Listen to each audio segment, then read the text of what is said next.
இல்ல. ஆனா உங்க கனவு என்ன? என் பிள்ளைய நான் படிக்க வச்சுட்டா, நான் மாட்டு வீட்ல எனக்கு பட்டு புடவ வாங்கி குடுப்பான். கழுத்துல சங்கிலி போடலாம், இங்க போலாம், வெளியில போலாம், கார்ல போலாம். அப்படி எல்லாருக்கும் கனவு இருக்குல்ல. ஆனா, அந்த நிலையில இன்னைக்கு தமிழ்நாடு இருக்கா? 1,30,00,000 இளைஞர்கள் வேலை இல்ல. தமிழ்நாட்டினுடைய மக்கள் தொகையே 8 கோடி. அவ்வளோ கஷ்டப்பட்டு படிச்சோம் இன்னைக்கு இல்ல. காரணம் என்ன? தொழிற்சாலைகள் வேலை வாய்ப்பை உருவாக்கல. அது மட்டும் இல்ல, தொழிற்சாலைகளில் இங்க இருக்கின்ற உள்ளூர் தொழிற்சாலைகள்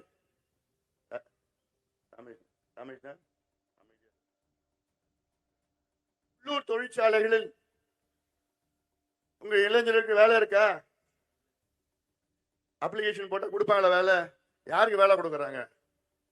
பீகார், உத்தரகண்ட், ஜார்க்கண்ட், வடக்கத்தில் இருக்கிறவங்க தான் வேலை கொடுத்துட்டு இருக்கிறான். நம்ம நிலத்தை கொடுக்குறோம், கவர்மெண்ட் மூலயமா வரி குறைக்கிறோம், தண்ணி கொடுக்குறோம், ரோடு போடுறோம். நம்ம விவசாயம் பண்ண நம்ம முன்னோர்கள் விவசாயம் பண்ண இடத்துல அவன் கவர்மெண்ட் பிடுங்கி அவங்ககிட்ட கொடுக்குறான். அவங்ககிட்ட போய் நம்ம ஐயா எங்களுக்கு வேலை கொடுங்க ஐயா, நான் பிஇ படிச்சிருக்கேன் ஐயா, எம்பி படிச்சிருக்கேன் ஐயா, பிஹெச்டி வச்சிருக்கேன் ஐயா. ஐயா உனக்கெல்லாம் இல்லை போயா. ஆனா ஜார்க்கண்ட்ல வர்மா சர்மான் பண்ணா கொடுத்துருவானுங்க.